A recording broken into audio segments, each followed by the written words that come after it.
Hello and welcome back to our Intro to After Effects class. In this class, we're going to learn about effects and presets. Straight up, let's start off with the footage that I have here. That's just a little strawberry getting splashed by some CGI milk. And the thing that I don't like about this is that it looks like CGI milk. So to get rid of that, I'm actually going to change that by clicking on my layer and then going to effects up here. I can select whatever I want. I'm going to go down to time. Posterize time, and right now it's playing at 24 frames per second, but I'm going to switch it to 12 frames per second, so it steps on twos, meaning it's not going to play every single frame. It's going to play it'll play one frame two times. 1 2 1 2 1 2. Whoops. 2 1 2 1 2. It's supposed to actually. There we go. Easier to see once you have the milk. So 1 2 1 2 1 2 1 2. And so it's stepping. So the playback actually gets you more of a stuttery kind of stop motion-y look and feel. So now it looks like there's clay milk instead of liquid milk. All right, so we got that. And then that's how you basically apply effect. If you want to turn the effect off, you click this little effects button here and it will turn it off. To see that, let's do a blur. Let's add an effect and we'll go to blur.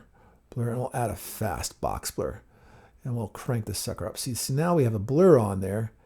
And we can click that on and off.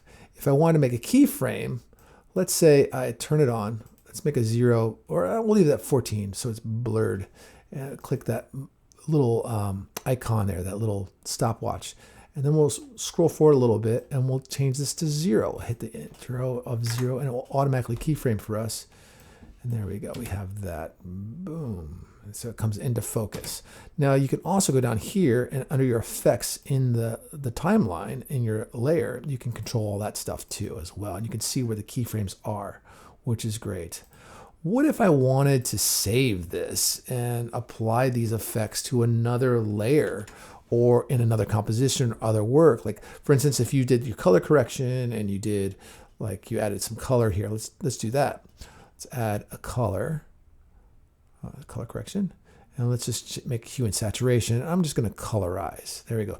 Let's say I wanted to put this setting plus the other settings, the bare basic settings, not the keyframes, but just these settings themselves on another composition in another project. I can go to animation, select them first of all. You select them in your effects panel. Then you go to animation and you set save animation preset.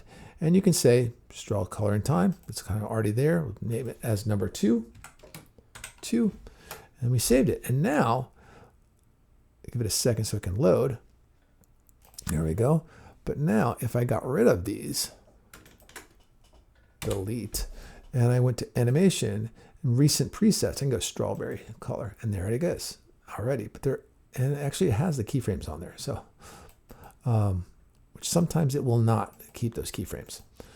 Yeah, and that should do it for the animation presets and stuff like that. But if also, I want to share one last thing with you. If you wanted to find an effect and you just didn't know where it was, you can go over here to your panel right here. And with the layer selected, I'm going to click in here in effects and presets, and I can type in something like wiggle, right? And it will give me a bunch of options.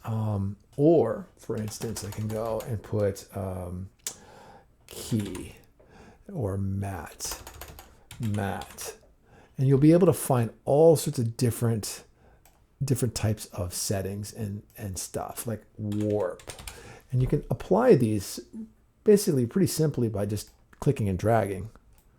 And now I have a warp on there, and it's an arc, and we can control the warp like that.